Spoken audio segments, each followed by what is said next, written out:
Welcome to my YouTube channel. എന്നാ ഉണ്ട് വിശേഷങ്ങൾ? എല്ലാവരും സുഖമായിട്ടും സന്തോഷമായിട്ടും ഇരിക്കുന്നെന്ന് വിചാരിക്കുന്നു. എല്ലാവരും എൻ്റെ വീഡിയോസൊക്കെ കാണാറുണ്ടോ? അതുപോലെ തന്നെ നമ്മുടെ വീഡിയോസ് ലൈക്ക് ചെയ്യുകയും ഷെയർ ചെയ്യുകയും ചെയ്യണം. ചാനൽ സബ്സ്ക്രൈബ് ചെയ്യാത്തവരുണ്ടെങ്കിൽ ഒന്ന് സബ്സ്ക്രൈബ് ചെയ്യണേ. ഓക്കെ, അപ്പോൾ ഇന്ന് നമ്മൾ ഡിസ്കസ് ചെയ്യാൻ പോകുന്നത് എൻകറേജ്മെൻറ്റ് അല്ലെങ്കിൽ എന്താണ് പ്രോത്സാഹനം, അതിനെക്കുറിച്ചാണ് അല്ലേ.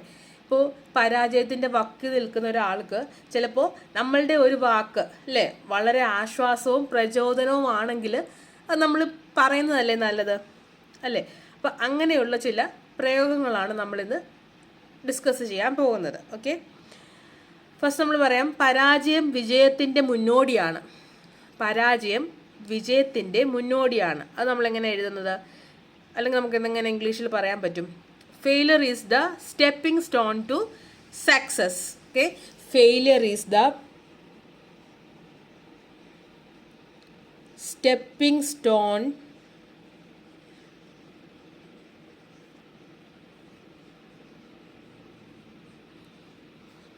to success.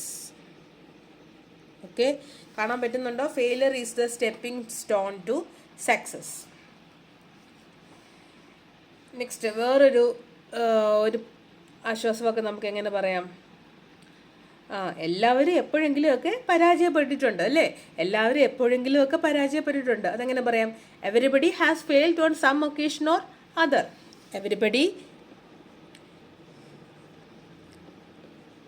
Everybody has failed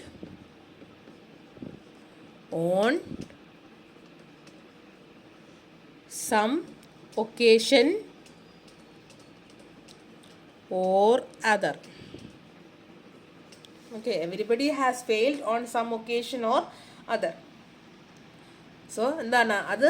so അതുകൊണ്ട് ഞാൻ കഴിഞ്ഞ തോർത്ത് എന്താ സങ്കടപ്പെടേണ്ട അല്ലേ, കഴിഞ്ഞ തോർത്ത് സങ്കടപ്പെടേണ്ട. So don't cry over spilt milk അല്ലേ. കഴിഞ്ഞ തോർത്ത് സങ്കടപ്പെടേണ്ട, നമുക്ക് ഇങ്ങനെ പറയാം, don't cry over spilt milk. Okay, so don't cry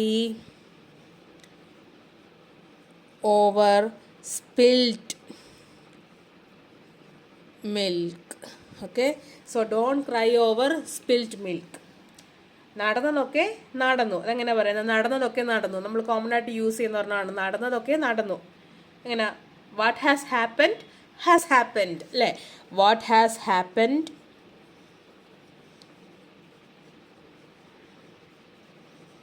has happened. What has happened has happened. Okay, ഇതൊക്കെ ജീവിതത്തിൻ്റെ ഒരു ഭാഗമായിട്ട് എടുക്കുക. ഇതൊക്കെ ജീവിതത്തിൻ്റെ ഒരു ഭാഗമായിട്ട് എടുക്കുക. അതങ്ങനെ നമുക്ക് പറയാം, take it in your stride. Take it in your stride.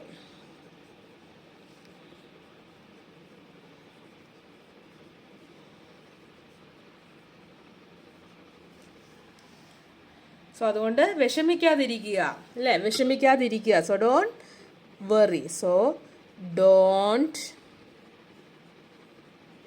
Very. Okay, അപ്പോൾ നിങ്ങളുടെ ഒരു ഫ്രണ്ട് ഇങ്ങനെ എന്തെങ്കിലും ഒരു എക്സാമിന് ഫെയിലിയർ ആയിട്ടോ ഒക്കെ ഇരിക്കുകയാണെന്നുണ്ടെങ്കിൽ ഇങ്ങനെ കുറേ വേർഡ്സ് പറയുക, കുറേ സെൻറ്റൻസസ് പറഞ്ഞിട്ട് എന്ത് ചെയ്യുക, ആ ഫ്രണ്ടിനെ ഒന്ന് ആശ്വസിപ്പിക്കുക അല്ലേ. ഇപ്പോൾ നിങ്ങൾ ഏറ്റവും ശ്രദ്ധിക്കേണ്ട ഒരു കാര്യം, ഒരാളെ ഡിസ്കറേജ് ചെയ്താൽ അയാൾക്ക് ഒന്നും ചെയ്യാൻ പറ്റത്തില്ല അല്ലേ. ഇപ്പോൾ 100ൽ ഔട്ട് ഓഫ് 100ൽ 98 മാർക്ക് വാങ്ങിച്ച ഒരാളോട് 2 മാർക്സ് എവിടെ പോയി എന്ന് ചോദിച്ചല്ല നമ്മൾ ചെയ്യേണ്ടത് അല്ലേ. നമ്മൾ ഡിസ്കറേജ് ചെയ്യരുത്. അങ്ങനെ പകരം എന്ത് ചെയ്യുക, ഓ എന്തായാലും നല്ലൊരു സൂപ്പർ ആയിട്ടുണ്ടല്ലേ, എന്നാലും നീ ഇത്രയും മാർക്ക് സ്കോർ ചെയ്തല്ലോ, കൺഗ്രാജുലേഷൻ പറഞ്ഞു നോക്ക്.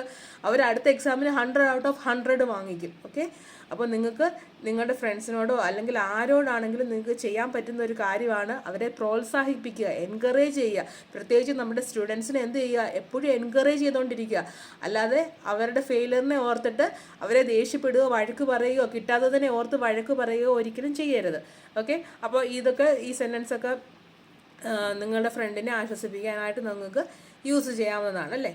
ഓക്കെ, അപ്പോൾ അടുത്തൊരു വീഡിയോയിൽ നമുക്ക് വീണ്ടും കാണാം. അതുവരേക്കും bye bye, take care, love you all.